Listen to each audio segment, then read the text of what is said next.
થઈ જાય તો અમારી ઇજ્જત સલામત નહીં રહે. પણ આમ જ્યાં પૂરો થાય છે એટલે વાંચતો જાય, દાંત કાઢતો જાય, ઓખે ઓખે ઓખે એમ કરતો જાય. હજી વાંચવાનું જ્યાં પૂરું થાય ને ત્યાં બે દીકરીઓ એક આરે કપડામાં છુપાયેલી રિવોલ્વરો રાખેલી બે એક આરે કાઢી 6 દૂને 12 ગોળીઓ ધરબી દીધી ડિસ્ટ્રિક્ટ મેજિસ્ટ્રેટ ને ભલા માણસ. બંગાળમાં બે દીકરીઓ એને પ્રતિજ્ઞા કરી. અહીંયા કોઈ 15 વર્ષની 16-17 વર્ષની દીકરી હોય તો આ વાત ખાસ સાંભળે કે તમારી તાકાત શું છે. એટલા માટે બે દીકરીઓ ઉંમર કેવડી, એકની 15 વર્ષ અને એકની કઈક 14 વર્ષ, એકની 15 વર્ષ આવડી ઉંમર. એકનું નામ સુનીતિ ચૌધરી અને એકનું નામ શાંતિ ઘોષ. આ ઇતિહાસ છે હમણાંનો, આઝાદી પહેલાનો, ભગતસિંહને ફાંસી મળી એના પછીનો. સાંભળજો, એ બે દીકરીઓ શું કર્યું ખબર? ભગતસિંહ, રાજગુરુ અને સુખદેવે પ્રતિજ્ઞા લીધી હતી દેશને આઝાદ કરવા અને ફાંસીને માસડે લટકી ગયા. એટલે દેશમાં લાખો યુવાનો તૈયાર થઈ ગયા. કેના માટે તૈયાર થઈ ગયા? મરવા માટે, દેશને આઝાદ કરવા. ઓલી દીકરીઓ કે આપણી એ ફરજ છે. આપણા જેવડી 15 વર્ષની 20 વર્ષની દીકરીઓ તૈયાર થઈ જાય કરોડો દેશમાં.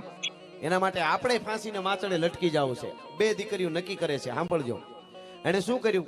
સુફી રીતે ઘરેથી થોડા થોડા પૈસા લઈ અને ભણતા ભણતા બંદૂક ચલાવવાની, રિવોલ્વર ચલાવવાની ટ્રેનિંગ લીધી. અને પછી બે સુફી રીતે રિવોલ્વર લીધી. સાંભળજો, પછી એક એની સ્કૂલનો ડુપ્લિકેટ પત્ર બનાવ્યો અને એને નક્કી કર્યો કે મારવો તો કોઈ નાના નથી મારવો. ખબર પડી જોઈએ ભારત વર્ષમાં.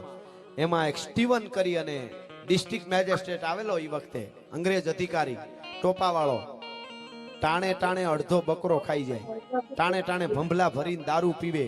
આપણી દીકરીઓ હિન્દુસ્તાનની હાલી આવતી હોય તો હાથમાં ભાલું હોય ને, એ ભાલાના ઘૂંસતા મારતો જાય ને હાલ્યો જાય શરીર માથે. આવો અંગ્રેજ, કારણ કે એનું તો પછી બહુ સતા. એમાં બંગાળમાં તો આપને ખબર છે. ઈ ડિસ્ટ્રિક્ટ મેજિસ્ટ્રેટ બે, હવે ઉંમર જોઈજો, આ સત્ય રિયલ વાત કરું છું. એક 14.5 વર્ષની દીકરી ને એક 15 વર્ષની. હો, સુનીતિ ચૌધરી, શાંતિ ઘોષ. ગૂગલ કરી લેજો એવું હોય તો, અથવા વાંચી લેજો, એનું પુસ્તક તમને મળે તો. એ દીકરીએ શું કીધું? હે ડિસ્ટ્રિક્ટ મેજિસ્ટ્રેટ સ્ટીવન, તું આવ્યો છો તો તારી ઈચ્છાથી મગરૂરમાં ભારતમાં, પણ પાછો જીવતો જવા દે તો હિન્દુસ્તાનની દીકરીઓ નહીં. આ અમારી પ્રતિજ્ઞા છે. હવે શું થાય છે?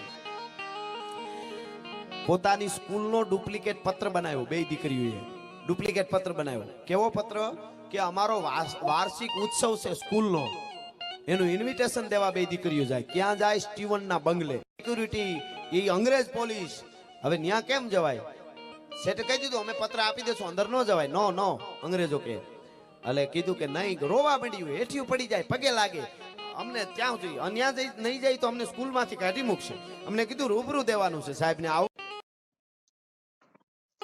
એમાં લખ્યું હતું અમારી સ્કૂલનો વાર્ષિક ઉત્સવ છે, તમે હાજરી આપવા માટે આવવાનું છે. ખાસ ન આવી શકો તો તમારું એક ખાલી શુભેચ્છા પત્રક લખી દો.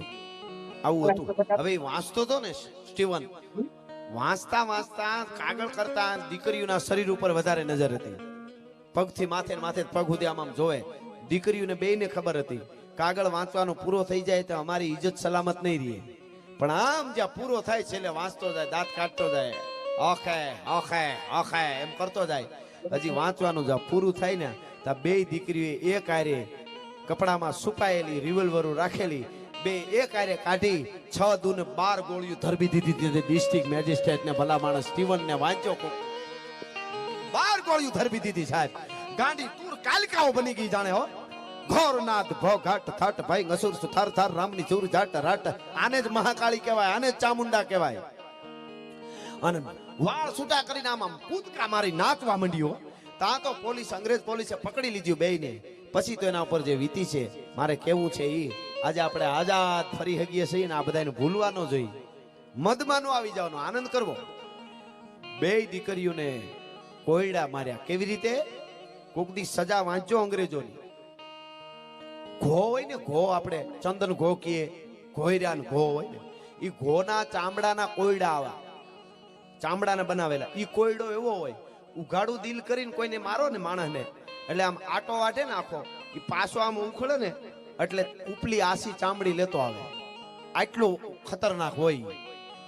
ઈ દીકરીઓના શરીર ઉઘાડા કરીને અંગ્રેજ પોલીસે કોયડા માર્યા. સાહેબ, છતાંય વંદે માતરમ, ઇન્કલાબ જિંદાબાદ અને નારા લગાડતી ત્યો. અને પછી ફાસ્ટેગ કોર્ટ ચાલી. જોજો ફાસ્ટેગ કોર્ટ ચાલી કે આને જલ્દી, એમ ઉંમર નાની હતી. છેલ્લી મુદતે જ્યારે કોર્ટમાં આવતી હતી ને દીકરીઓ ગીત ગાતી આવતી હતી રાષ્ટ્રના, અને નાચતી ત્યો. શું કામે? આજ છેલ્લી મુદત, આજ અમને ફાંસીનો હુકમ થઈ જાય, આજ ફાંસીનો હુકમ થઈ જાય.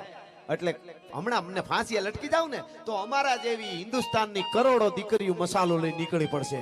જેમ ભગતસિંહ રાજગુરુ સુખદેવ ને કારણે જુવાનો નીકળી પડ્યા, એમ અમારા માટે દીકરીઓ નીકળી પડશે હિન્દુસ્તાનની.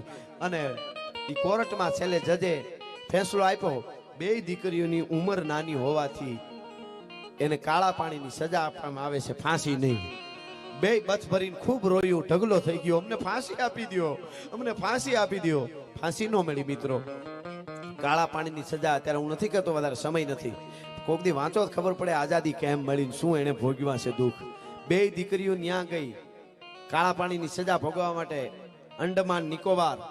અને પછી સાંભળજો, હવે મારે કેવું છે કે આની દીકરીઓ કેવી હોય. બે દીકરીઓ ન્યા ગઈ જેલમાં, અને જેલમાં 7 વર્ષ એને કેદ ભોગવી. પછી જેલું વિશ્વ યુદ્ધ વખતે જેલું ધોવાણી હતી, ખબર હોય છે આમાં કોઈ જે વાંચતા હોય આ બધું એને, એમાં બે છૂટી ગયું. 7 વર્ષ પછી છૂટ્યું. 14 ને 15 વર્ષની હતી એ 20-22 વર્ષની થઈને છૂટીને આવ્યું. સાંભળજો હવે, 7 વર્ષ પછી જેલમાં છૂટીને આવીને પાછી ભણવા બેઠી, અભ્યાસ કરવા બેઠી. અહીંયા એકવાર નપાસ થાય કે મેલ મળી જાય, તું મરેલું જ જન્મુસ બેટા, હવે તારે ક્યાં મરવાની જરૂર છે. એટલે હું આ કહું છું, રહોડામાં ગરોળી કરી જાય કે મમ્મી ગરોળી, તા મમ્મી પાછી કે અરે રે મગરની અણહાર આવે છે. હવે ઈ તો ગરોળી છે, મગરની અણહાર હોય તો ઈ થોડી કઈ મગર જેવડી છે, એમ નહીં. 7 વર્ષની જેલ કાપ્યા પછી બે દીકરીઓ આવી પાછી અભ્યાસ શરૂ કર્યો, અભ્યાસ પૂરો કર્યો. એક દીકરી બંગાળમાં ડોક્ટર બની અને એક દીકરી MLA બની હતી. આ ભારતની દીકરીઓની તાકાત છે ભલા માણસ. હા હા હા. ધર્મ ધુરાંધર ની આ ધરતી, પાવ કદીના પાછા ભરતી, અહીંયા માતા પણ સંગ્રામે ચડતી, એના બેટા હોય નહીં કાયર. આવી કલાકોની કલાકો સુધી રાષ્ટ્રની, દેશભક્તિની, ભગવાન રામની આ બધી આપણે વાતો થઈ શકે. પણ મારે છેલ્લે કેવું છે ઈ, હા બહુ સરસ ફરમાઈશ આવી છે, તો દ્વારકા વાળાની યાદ કરી લઈએ.